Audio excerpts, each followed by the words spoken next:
Good evening, friends.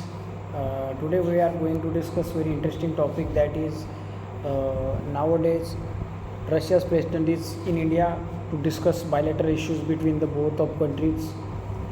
So first of all, we will discuss why Russia is very important country for the India as a close ally.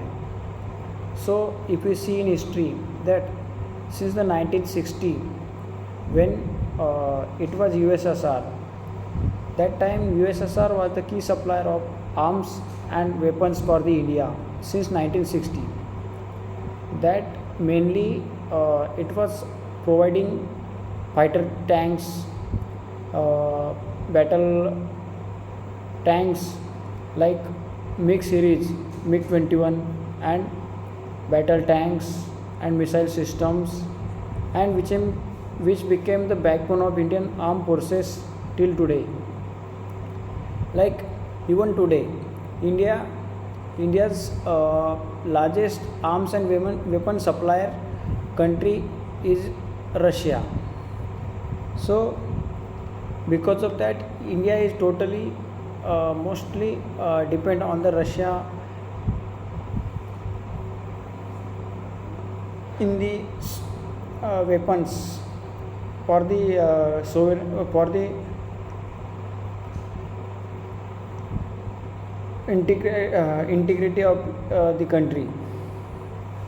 From past 5 years, Russia is the highest supplier of the arms and imports. Currently, India, we are diversifying our import sources like US, France, and Israel. So, although dependency remains on Russia very high, like Russia played pivotal role in security of India in the past history. Russia given advantage over adversary like China and Pakistan in history. They provided all assistance they can do, and currently Russian president is coming in India for the discussing the some agreements that we will discuss after ending the video. So now we will discuss what are the 10 deadliest weapons that India brought from the Russia, and that is helping India significantly to save its sovereignty and integrity. So we will discuss one by one. So first weapon was brought India from the Russia was Sukhoi 30 Mark 1. It was very important for multi-role air superiority fighter, and it was it is contains twin engine heavy multi-role fighter, and it is a long range powerful radars and the thrust vectoring for dogfight dominance. So this weapon is becoming the backbone of Indian Air Force's air superiority and deep strike posture, and also multi-platform roles like BVR, CAS, and maritime strikes. So Sukhoi 30 Mark 1 license and co-development production with HAL, India's own company, own PSU. Hindustan Aeronautics Limited has enabled sustainment and local upgrades.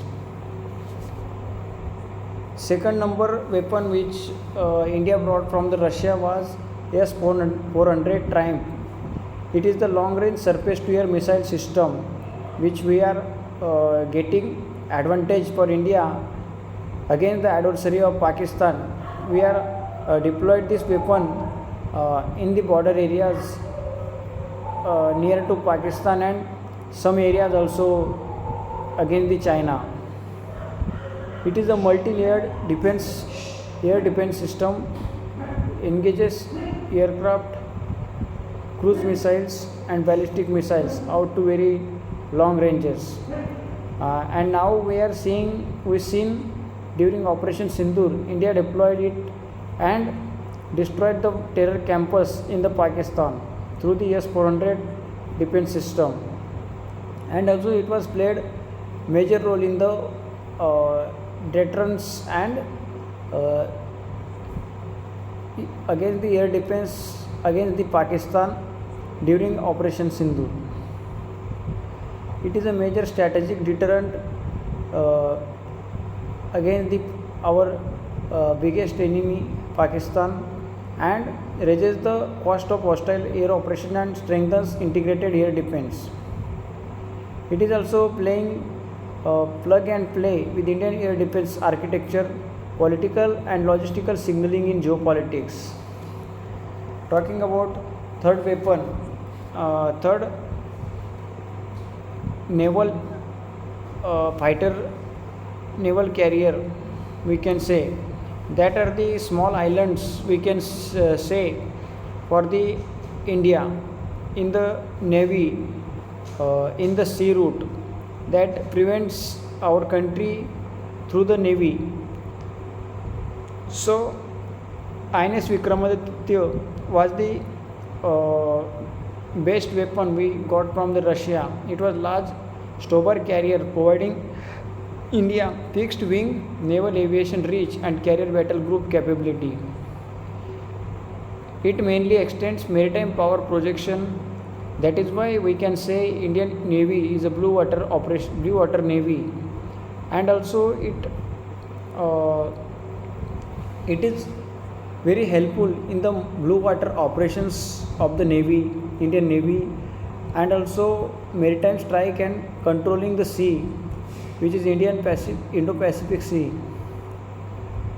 So it was acquired and extensively repeated in Russia, demonstrates strategic shipbuilding and upgrade partnership, that Russia has provided the technology, and also India also added fixed wing naval aviation reach and carrier battle group capability. So this is also made this naval project we also developed with the joint venture between the Russia with the Russia. The fourth weapon is T9 Bhishma tank. It is the main battle tank. Currently we are seeing that during Russia-Ukraine war, battle tanks were the important part. So this is also making deterrence against our adversaries, and it is a modern MBT tank, main battle tank with composite armor, thermal sights. It contains thermal sights and powerful 125mm gun, great for the using the great mobility and survivability. Key land force punch for mechanized brigades, improved lethality against peer armor. It is very useful in the large scale license assembly in India, boosted domestic armor production capacity. Fifth was very important, that is a BrahMos supersonic cruise missile. It is also giving India advantage for the against the adversary, to capable sea, land, air launch capable to destroy the targets without coming in the radar area. It is able to strike the targets with the precision. It is a high speed. We can count it as Mach 2 plus, reduces target reaction time. That means it is a very highly fast, high speedily act reaction time it has. It is a game changer for anticipate and precision land strike tasks also. It complicates adversary naval operations, means it can hide with the enemy's radar. So that is why it is very important for India's deterrence, as well as during war it can be very useful to strike on the enemy. So it was made through the flagship of India-Russia co-development. Russia also provided technology, and also India also given the technicality in this BrahMos, and it was named to rivers, like one is Brahmaputra river in India and Moskova river in Russia. So it was made between the flagship of India-Russia co-development and progressive indigenization and multiple platform integrations. The sixth weapon is Kilo and Akula class submarines. Kilo class, it is a quite conventional attack submarines with modern torpedoes and anti-ship cruise missiles, potent littoral and choke point hunters. It is force multiplier for sea denial and protection of India's maritime approaches.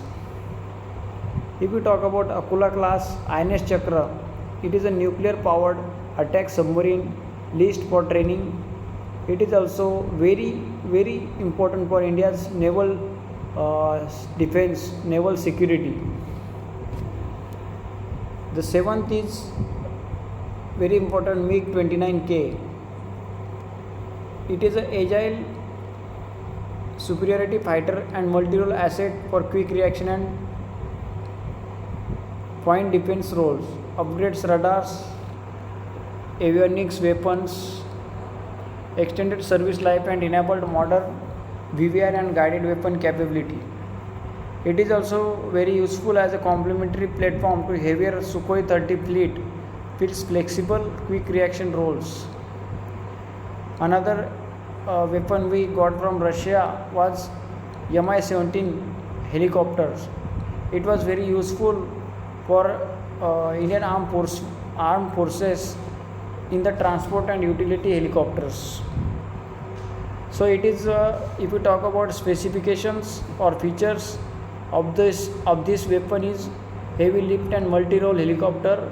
It can use as a transport medium to the troop lift, CSAR, medevac, gunship variants. High reliability in high altitude operations. It is very useful in the high altitude area. So it is also critical for sustaining mountain logistics, especially Himalayan theaters and disaster response. Recently, local upgrades has been also working both the countries, like EW sites, avionics have improved survivability in contested airspace. And also the next weapon we got from the Russia was Kamo Ka-31. It was a shipborne AEW, provides over the horizon airborne surveillance and early warning for carrier and fleet defense. It is greatly improved fleet situational awareness, missile defense, queuing and air traffic management at sea. It enables safer and more effective carrier and strike group operations in cluttered maritime battle space. And the last and the most important weapon we got from the Russia was AK assault rifles. It is very favorite among the all over world, especially the military and the terrorists are also using this weapon. So it's also new variant is also developing in the India. That is AK-203 modern robust 7.62/5.56 family Kalashnikov variant, replacing older infantry small arms for frontline units. That is, India is also deploying that modern AK-203 weapon in current scenario.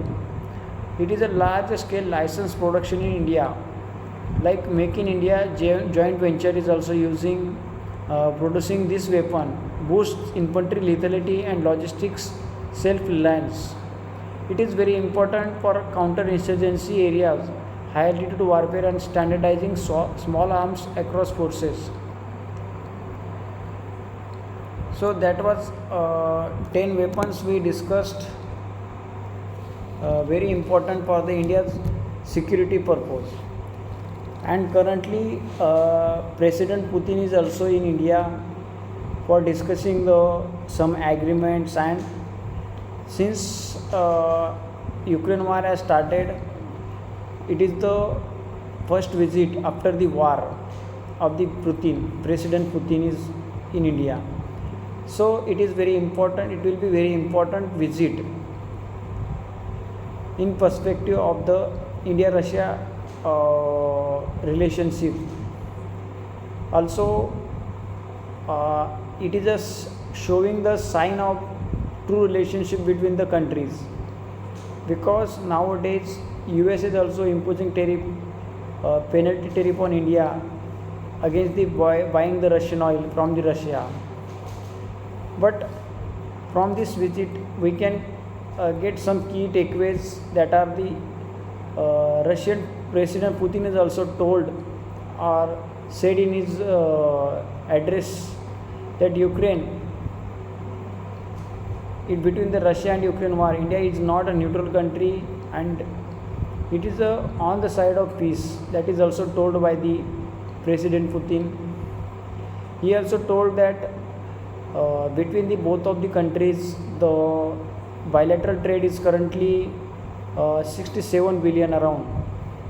So the target is set by the both the countries is 100 billion crossing till 2030. That is a target given by the countries, both the countries. Also, another key takeaways we can take from this visit is Russia is also improving and providing technology for the India's nuclear energy plant in the Kudankulam in Tamil Nadu and SMRs. Also, the cooperation between the both of the countries in defense sector will be increasing in the future days. Also, if we see in Russia's fertility rate is decreasing and working age population is very high age. So because of that, it will be very best opportunity for India's people and or India's youth, that we have large population of youth and we can grab this opportunity by signing the agreement to get the opportunity for job employment for the Indian youth in the Russia. And also we can, another point is labor mobility agreement we can sign between the countries, both the countries. Because of that, the Indian peoples will get employment in the Russia, and both of the countries will increase their diaspora, and that can be increase the cultural ties between the countries, both the countries. Also, India is providing 30-day free tourist visas for Russians to attract the tourists from the Russia. That is also best takeaways we are getting from this Putin's visit. So I hope this video was giving helpful information. So thanks for watching this video till end, and now I am stopping this video. If you get insightful video, get information very helpful, you can hit like and subscribe. Thanks and take care, and bye to all of you. We will meet another video.